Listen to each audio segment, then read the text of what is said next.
حسام نصر معبد.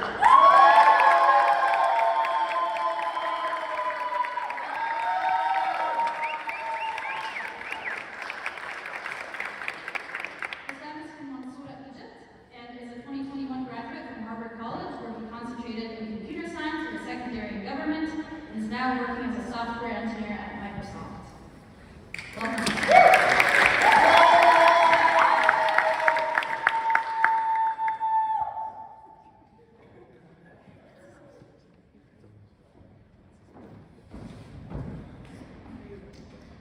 بسم الله الرحمن الرحيم.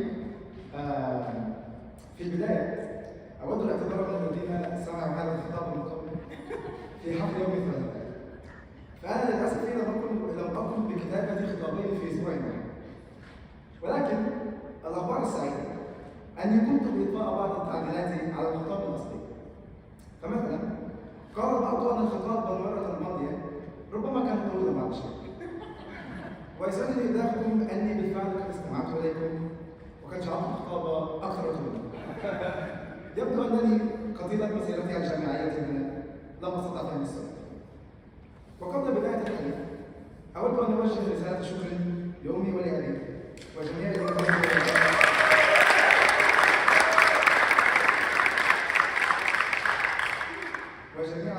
والآباء معنا في حضور اليوم، وأختص منهم الأمهات، ولولا تضحياتكن وشقائكن وسهركن معنا لما صرنا إلى هذا اليوم. فشكرا لكن وطابت جهودكن.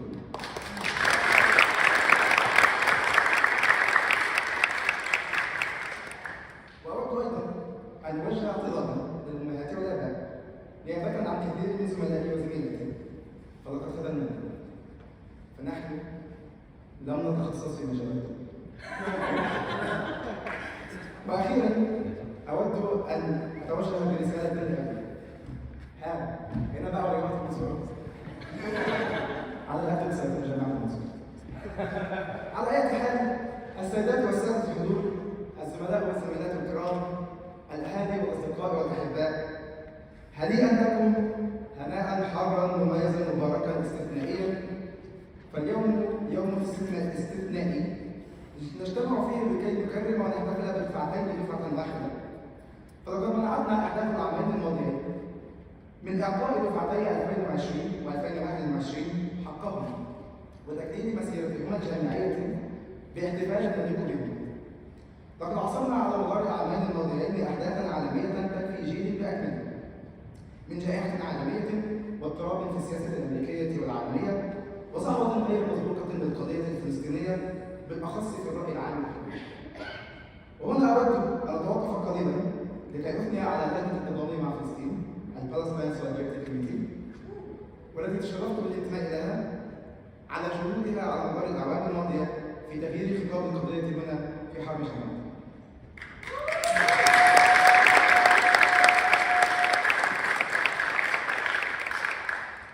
ولكننا نكون قد ظلمنا أنفسنا إن لم نعترف أن هذين العامين قد خلقوا فينا جراحا فوق الجراح التي تأتي تلقائيا مع كون المرء عربيا. ولكن هذا الأمر يستدعي احتفالا مضاعفا مستحقا تكريما لنا على وصولنا إلى ما صرنا إليه اليوم. إذا هنيئا لنا على هذا الإنجاز المبارك. لقد مرت علينا 4 سنين أو ربما 5 أو 6. مرت والله وحده يعلم كيف مرت، كأنها قصيرة لمح البصر، وأيضا كأنها طالت أمامنا. ربما تذكرون إحساس السعادة والنشوة الغامرة عندما لمحت أطراف أعيننا حرف السين في كلمة congratulations، معلنة أنه قد تم قبولنا في هذه الجامعة.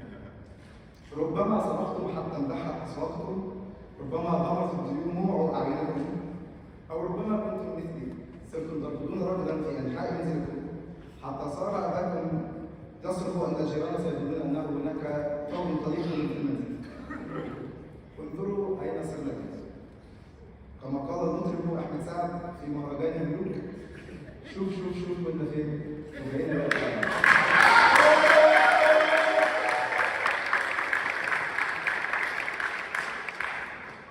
ربما لم تكن هذه النهاية التي توقعناها أو هذا هو الوقت الذي توقعنا التخرج فيه، ولكن على أي حال وفي أي وقت وبأي طريقة فقد خرجنا رغم الصعاب، فهنيئا لنا. ولكن علينا أيضا أن نستحضر ونتذكر الغائبين عنا، الزملاء والزميلات، الأحباب والأهالي والأصدقاء الذين لم يستطيعوا أن يشرفونا هنا اليوم لظروف خارجة عن إرادتهم كالعوائق المادية أو نظام العنصرية العالمية المقننة المعروف بالتأشيرة، أو الغائبين عنا بأن وفاتهم المنية مبكرا ورحلوا عن أعلامنا سواء. وهنا أقف قليلا لأذكر الشهداء الذين ماتوا دون وطنهم دفاعا عن الحق وإعلاء لكلمة العدالة والحرية، وأخص بالذكر شهيرة الحق والكلمة التي اغتيلت بغدر رصاص الاحتلال الإسرائيلي، الفقيدة الصحفية شيرين أبو عمر.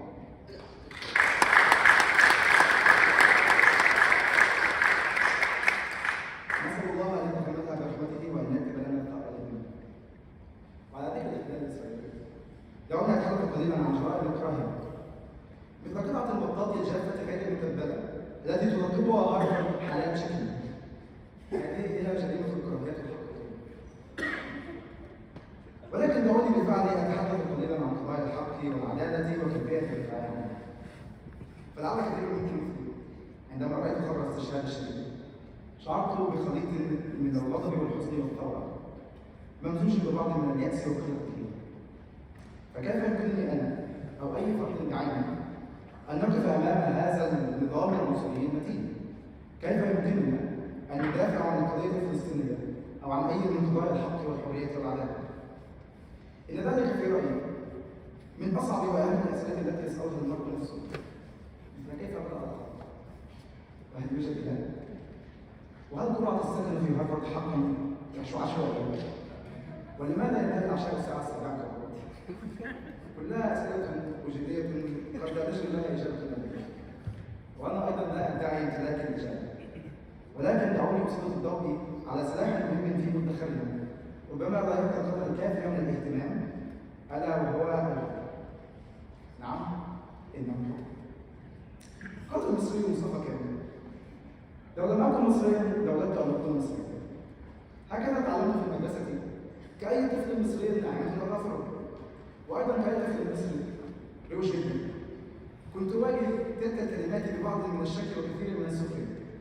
كيف يا أيها المدعو مصطفى تدعي أنك تود أن تكون مصريا وأنت أصلا قضيت شطرا كبيرا من عمرك في فرنسا، تتجول في شوارع باريس النظيفة التي هي حتما تخلو من تراب وقمامة وضوضاء القاهرة. والأهم، كيف يمكن لأي شخص قد رأى بعينه جمال ورونق بلاد الغرب أن يفضل مصر عليها؟ فأنا وعلى الرغم من أنني لم أكن بعد قد تركت أقطار الوطن العربي، كنت على يقين أني لو لم أكن مصريا لوددت أن أكون فرنسيا أو إسبانيا أو أمريكيا أو حتى من سكان جزر الكاريبي. فعلى الأقل كنت أزعم سأظفر بجواز سفر يغنيني عن هذا الباسبور الأخضر الحقيقي. لكني سرعان ما أدركت أن الحقارة المزعومة لجواز السفر هذا بل هي إدانة للعنصرية التي يمارسها الغرب ضدنا أكثر من أنها إدانة لنا، وأن قيود السفر المفروضة عليه بل هي دليل على نظام من العنصرية المقننة يشيطن ويضطهد أبنائنا أكثر من أنها دليل على بنية شعوبنا وبلادنا عن غيرها. الأمر الذي جعلني أفكر: هل استطاعت أفكار زرعها الاستعمار أن تتغلل إلى عقولنا وقلوبنا حتى بعد أن ترك الاستعمار أرضنا؟ هل نحقق من أنفسنا بأيدينا؟ وهل صرنا نكره أنفسنا وننظر لأنفسنا ولإخواننا نظرة نقص ودونية؟ ولعل الأهم، هل يمكننا أن نطهر عقولنا وقلوبنا من مخلفات الاستعمار ونستبدلها حبا واعتزازا بشعوبنا وبثقافتنا؟ قال الكاتب والزعيم المصري مصطفى كامل: لو لم أكن مصريا لوددت أن أكون مصريا. واليوم هؤلاء من تحت سماء الولايات المتحدة الأمريكية أقول أني لو لم أكن عربيا لوددت أن أكون عربيا. مصري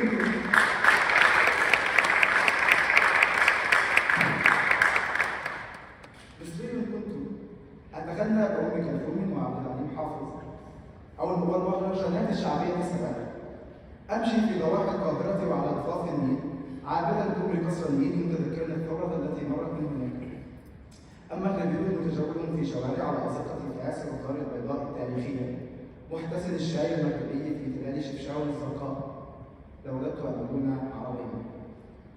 فلسطينية كنت متحدية الاحتلال الغاشم بيدي وبكلمتي وحتى بوجودي، مضحية بحياتي فداء لأرضي.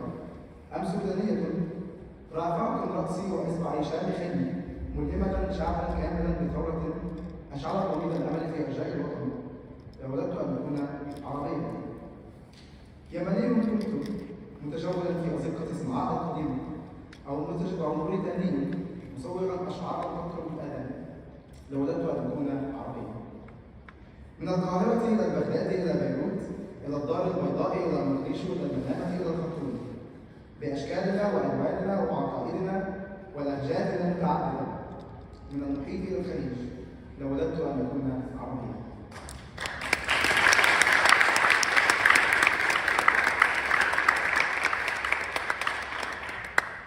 قال الشاعر الفلسطيني محمود درويش: على هذه الأرض ما يستحق الحياة، وأقول على هذه الأرض ما يستحق الحب. زميلاتي وزملائي، إنني أؤمن أنه من واجب كل فرد على ظهر هذه البسيطة أن يستغل الامتيازات والنعم التي من عليها بها لإصلاح حال أولئك الذين لم يوافقوا نفس الحظ. ونحن قد ظفرنا بامتيازات قبل أن نتميز بها، وتخرجنا بشهادة من أقوى وأعرق جامعات العالم. نحن خريجو جامعة هارفارد. دفعة 2020 و2021 إنكم مقبلون وربما بفعل أقداركم على حقبة من أعماركم ستحققون فيها المزيد من النجاحات وستحظون فيها بالمزيد من الامتيازات بإذن الله. ستكونون روادا وعلماء ومفكرين وكتابا وصحفيين وأعلاما الفخر بها العالم العربي أجمع. هل نستطيع تغيير العالم؟ ربما، ولكن إن زرع في قلوبنا حب أنفسنا والاعتزاز بأوطاننا وبشعوبنا ربما يمكننا ذلك من حسن استبدال مزايانا ومن الصوت التي تأتي معنا بإعلاء أصواتنا نصرة لقضايانا وقضايا الحق والعدالة والحرية في كل مكان. ربما يمكننا ذلك من التماس الإنسانية في شعوبنا حين تعجز سلطات الأرض كلها عن ذلك، قبل أن ننتظر من الرجل الأبيض أن ينظر إلينا عين الرفق نرى بأعيننا وضوح الشمس من فوق وازدواجية المعايير حين تتسابق وتتلحف المنظمات والحكومات والشركات الغربية لإبداء تضامنها مع الشعب الأوكراني والتمهيد للغزو الروسي، بينما لا تعير قيد أنملة من الاهتمام للغزو الأمريكي للعراق أو الاحتلال الصهيوني لفلسطين أو القصف على سوريا واليمن أو غيرهم من الجرائم التي لا يكون ضحاياها من ذوي البشرة البيضاء. ربما بما يكفي من الضجيج نجعل التكاتل عن نصرة قضايانا مكلفا سياسيا بقدر التخاذل عن قضايانا. أتمنى أن يقربنا ذلك ليس فقط من بعض البعض، بل أيضا أن نرى راية الحق والعدالة مرفوعة في بلادنا، وبالتأكيد بإمكاننا إحداث تغيير ولو كان طفيفا، فقط بكلماتنا، فقط بوجودنا، فقط بقلوبنا، وهذا أضعفنا. دفعة 2020 و2021 لقد مررنا بكثير من المرات معا، الله أكبر العالمين، لكن أيضا عشنا سويا ذكريات تملأها المتعة والعفوية والعشوائية أحيانا. غناء لأغاني سبيس تون في ساحات السكن الطلابي، لعب بالبلياردو في الطابق العاشر من السبيت كامبس سنتر، التسامر لليالي طويلة في سرداب مكتبة لابونت، كلها وغيرها ذكريات تملأ القلب دفئا. ما زلت أتذكر مثلا إحدى الليالي معا حين تدفقنا من غرف وأروقة آدمز الضيقة إلى ساحات هارفارد، وبدأنا في رقص الدبكة بعلو الصوت أمام تمثال جون هارفارد وسط دهشة واستغراب العالم. لقد كنتم خير الصحبة وكنتم خير السند وكنتم الأهل وكنتم الوطن بعيدا عن أرض الوطن. أشكركم أن هونتم علي وحدة الرضا، وأشكركم على الذكريات التي قضيناها معا. أسأل الله أن يلهمني وإياكم أن نستغل شهاداتنا هذه بخير استغلال، وأن نكون خير سفراء لأوطاننا ولقضايانا، ولنا لقاء قريب في القدس الحرة. أتطلع دي رؤيتي، شايف الطرق اللي هتكسروا بيها الدنيا ان شاء الله. بحبكم والف